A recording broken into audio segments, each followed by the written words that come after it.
Welcome, ladies and gentlemen, to another installment of What's in the Box. Tonight, we are checking out this month's offering from Comic Bento. Yes. Now, the theme to this month's box, what was the theme? I think it was retirement, something about retirement. Was it out of retirement? The only thing I happen to remember from last month is that they, with absolutely zero subtlety, announced that we're getting a copy of Old Man Logan in here, which makes sense because Old Man Logan is currently the greatest comic book movie ever because it's the newest one, been out for all of 2 weeks.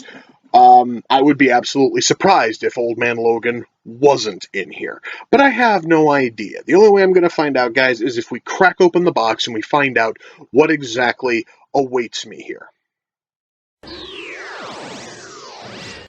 Okay, so I need to stress once more, I had to cut the books out of their bag and everything, and I had to do that without fucking looking at it. I have no clue what's in here.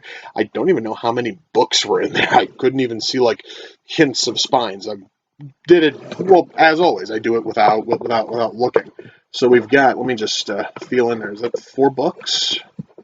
Yeah, it's about 4 books. So let's take a look at that first one. It is from Dynamite. It's from Dynamite Comics. That's always good. It's Dan Dare, written by Garth Ennis. I don't know about Garth Ennis's run on Dan, Dare.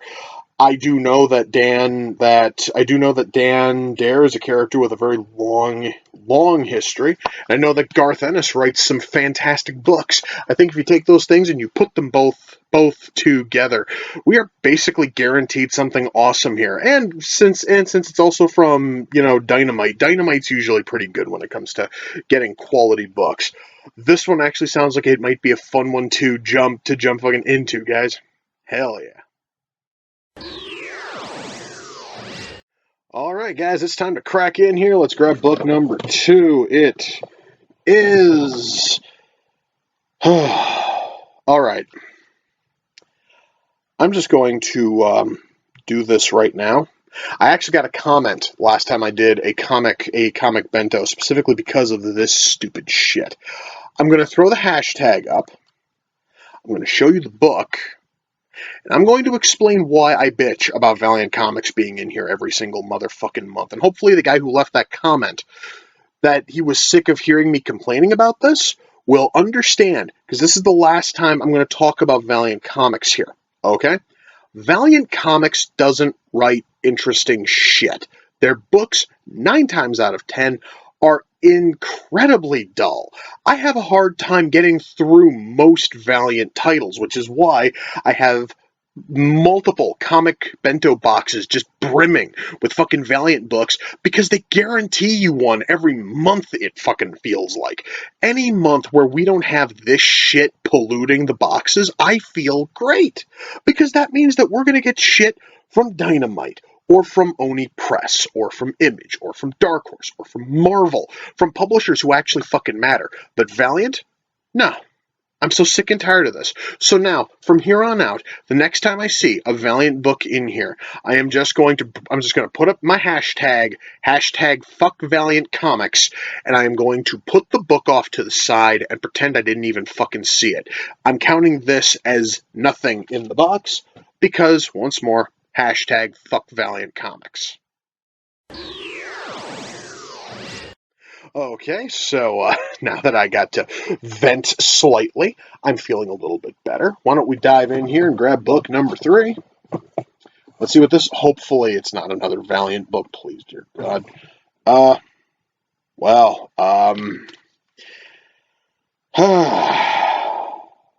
going to make this one short, guys. It's a Halo book. I don't care about Halo. I really don't. I have tried playing the Halo games. They suck. I've tried to read the Halo novels. They suck. I have not tried the Halo comics, nor do I plan on it. So I'm going to go throw this one on top of the Valiant turd that fucking came in, because I'm never going to read that. I'm not going to read it, because it's based on a franchise I give 0 fucks about.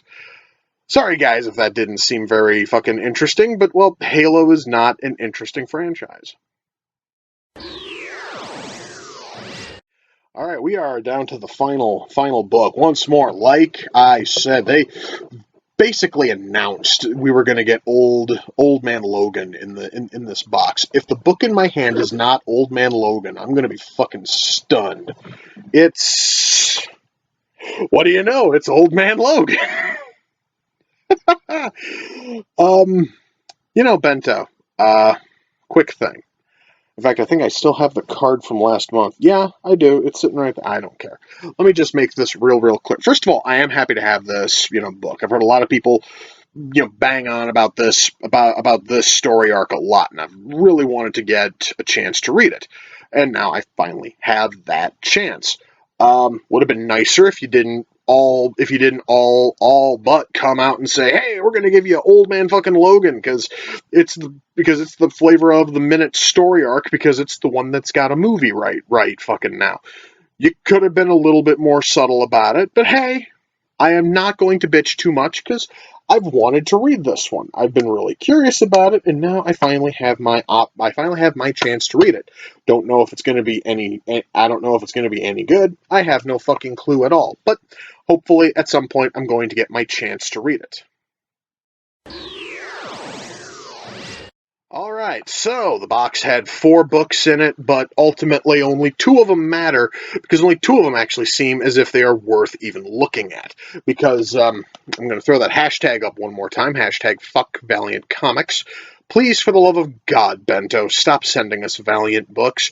I would love to go, 6 months and not see another Valiant comic, because you have not sent any Valiant book that is good enough to actually be memorable. I happen to remember at least 2 of them being kind of sort of decent, and it's been quite a while since I fucking read them. I couldn't give you a single detail about them.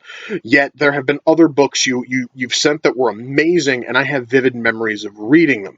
So please, stop sending us Valiant shit. It's doing nothing but wasting space in the fucking box. And that is the last I'm going to say about that fucking publisher. Any more books which come in are just going to have me flashing the fucking hashtag and nothing else. And if they continue to send them, I am just going to give up, and I'm going to fucking cancel the goddamn box, because I am sick to death of getting the shit in the box month after month after fucking month. There are so many other publishers, and you waste space with fucking Valiant garbage instead of giving us anything. I understand I constantly talk about DC, and I know that you're never going to give us more fucking DC, because that apparently is asking way too goddamned much. But for fuck's sake, you could give us stuff from Oni Press, you gave us stuff from ID fucking W, you gave us a fucking Dark Horse book, granted it was fucking Halo, but at least it was a Dark Horse book. I'm happy with that. You could give us more shit from, I don't know, Aspen. You've got so many other publishers. Why do you keep giving us that fucking shit?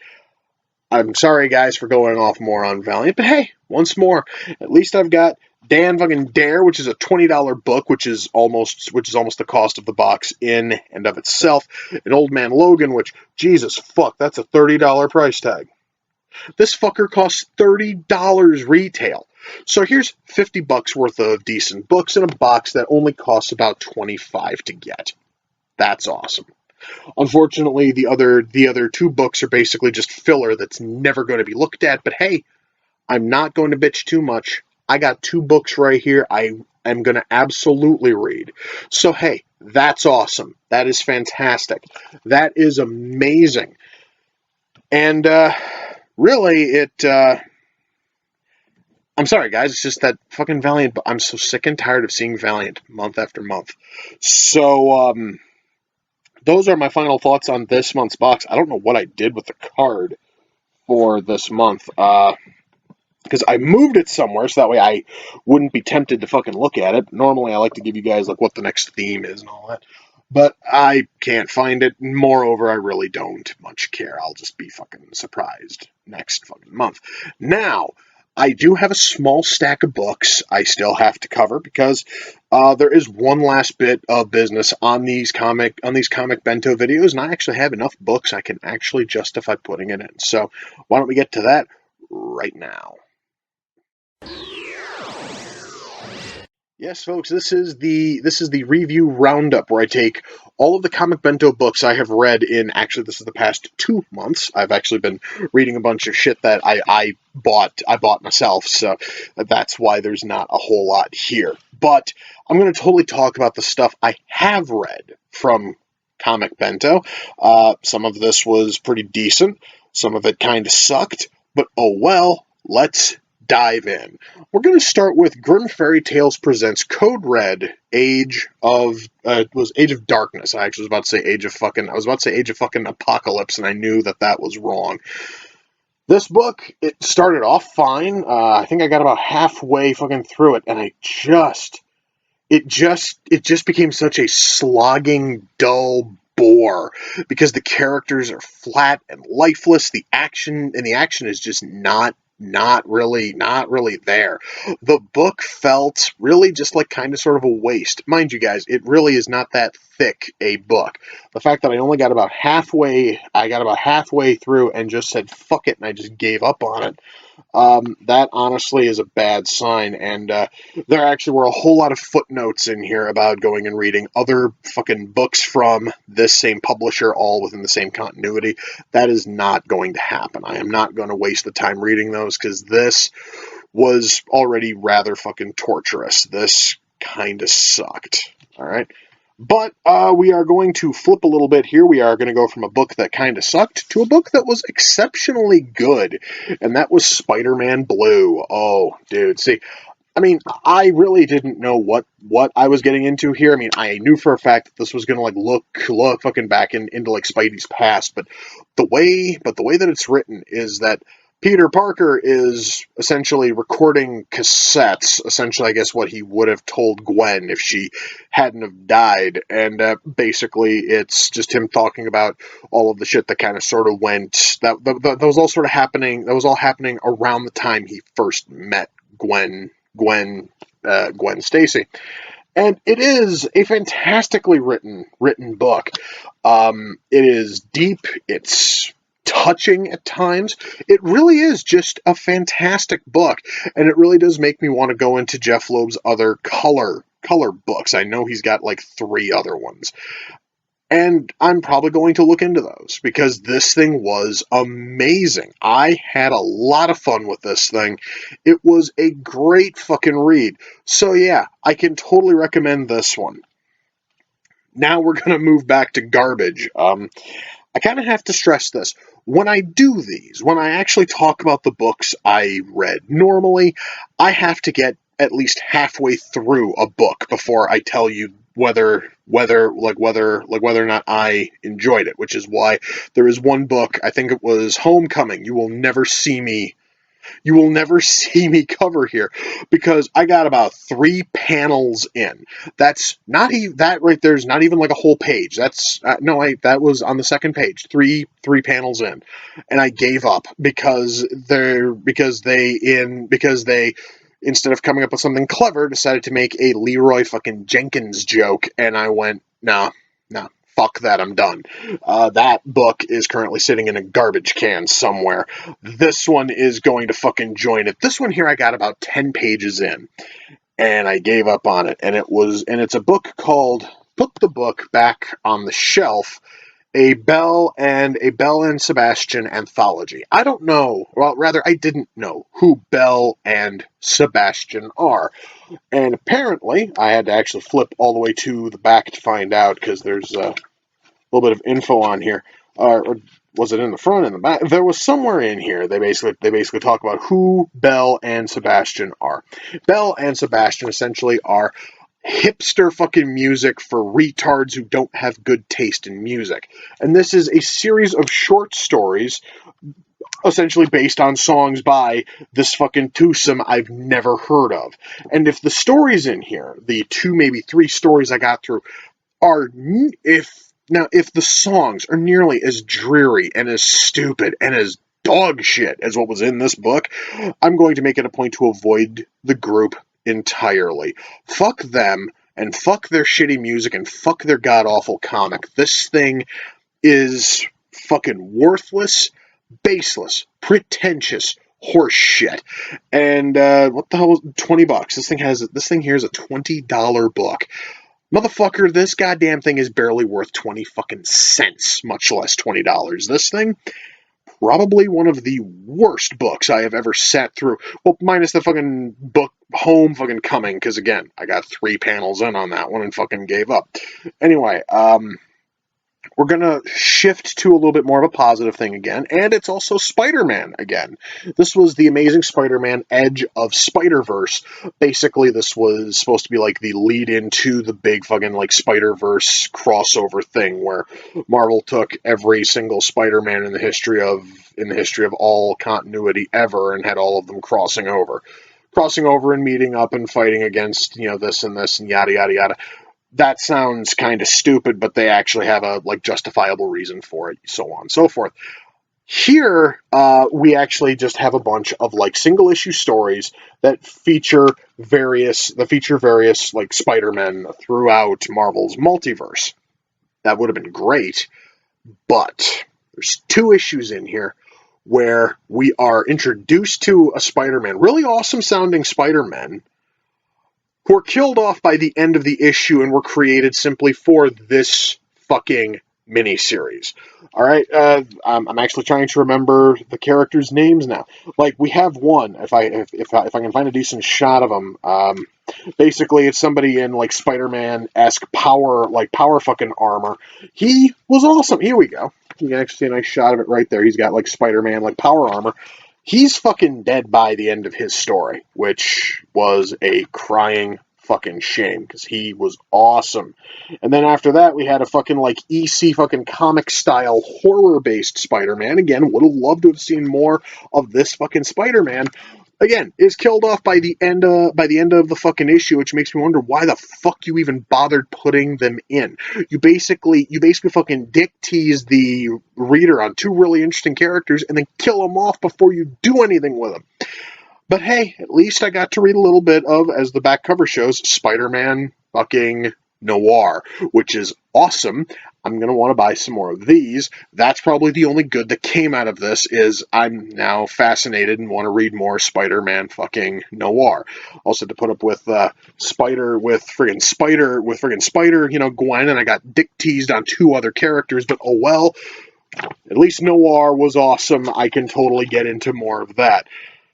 Now, this last book, I honestly had no plans on reading it. I actually saw it on one of the various piles of bento books I've built up around here. And I looked at it and I thought, what the hell? The worst thing that happens is I get bored after a couple of pages and I put it away. And instead, I put it down once. And that was to fall asleep, because it was getting late. I was tired, fell asleep, woke up. First thing I did when I woke up is I finished reading the fucking book, talking about surface tension. This thing was amazing, guys. Now the back, there actually was a fucking blurb on the back, which where the hell was? Oh, correction. It's not even a blurb. It's actually part of the summary. And it says here, and they sum it up as a mix of Hayao Miyazaki and The Walking Dead. And that is a horrible insult to this book. Because I'm going to tell you right now, because I'm going to tell you that the Walking Dead sucks, and Hayao Miyazaki would not be as subtle as this book is when it comes to giving a message about saving the Earth. And this thing is really blunt about it. Miyazaki is far, far worse. This thing is better than anything Hayao fucking Miyazaki has ever worked on, which, mind you, the man has made some amazing movies. This is better than any of those. This is better than anything you'll ever see in any version of The Walking fucking Dead. This book is fantastic, and I don't even know why I don't even know why there's a comparison to The Walking Dead in here when this isn't technically a zombie story. It really is, though, a fantastically written story, and it does have a message about saving the Earth and all that fun shit.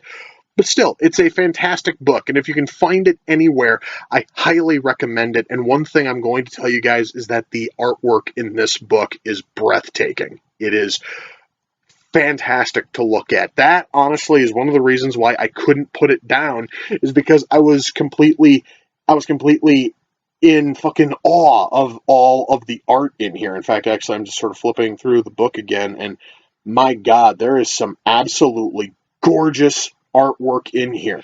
So yeah, I can totally recommend Surface Tension. If you can find it, buy it. In fact, what's the cover price? $17.